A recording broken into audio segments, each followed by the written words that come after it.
questa è la quarta edizione comunque, e ogni anno sempre più bella, ogni anno sempre più ricca, ogni anno sempre più sentita. Al prossimo anno abbiamo già deciso, l'abbiamo detto in conferenza stampa, che allargheremo questo evento proprio per farlo diventare un evento completo, cioè magari partendo dal venerdì, sabato e domenica, e arricchendolo con probabilmente un bellissimo convegno il sabato sulla salute, e in modo particolare sulla salute legata alla donna. L'azione è grandissima perché quest'anno poi in modo particolare, sinceramente credo che fossero veramente tutte presenti, di tutte 8.000 le iscritte, perché ci abbiamo messo qualcosa come 13 minuti a passare sotto l'arco di partenza. Quindi ogni anno si rinnova questa emozione di queste donne che vogliono essere presenti.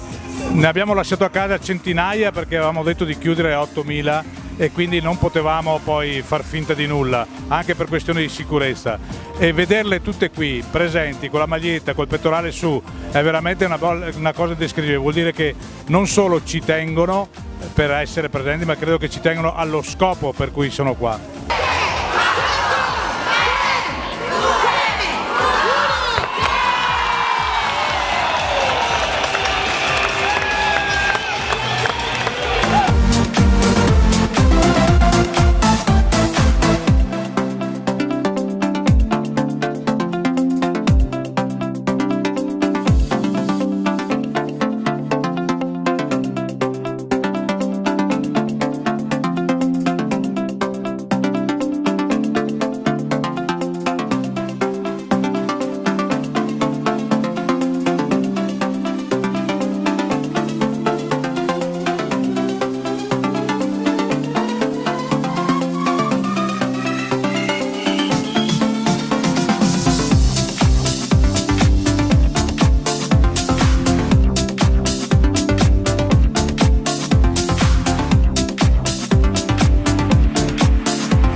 Innanzitutto le sensazioni sono stupende, eccezionali, si potrebbero sprecare gli aggettivi quantificativi e qualificativi.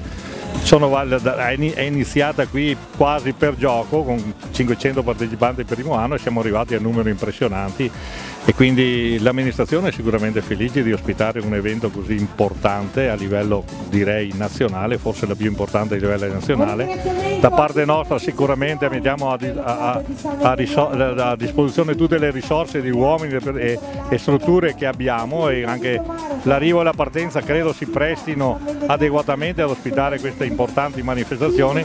Però poi volevo sottolineare l'aspetto fondamentale di questa iniziativa, che è lo scopo solidale, il mammografo acquistato e che è disponibile a tutta la cittadinanza, che è attualmente installato presso l'ospedale di Conegliano, e sono rimasto sorpreso perché è stato installato all'inizio dell'anno e già 8.850 donne hanno usufruito di questo importante servizio per un lavoro di prevenzione. La prevenzione è fondamentale per la salute di tutti noi, delle donne in primis, che sono comunque, non lo dico come piangeria, ma comunque sono la colonna portante di questa società, e la loro presenza oggi sicuramente sottolinea questo loro anche attaccamento e questa loro anche predisposizione a sostenere iniziative importanti del territorio. Quindi, con questa giornata per me è moltissimo, perché è la prima volta che la faccio, dovevo farla con mia figlia e sono contenta di portare avanti la sua sensibilizzazione per queste manifestazioni.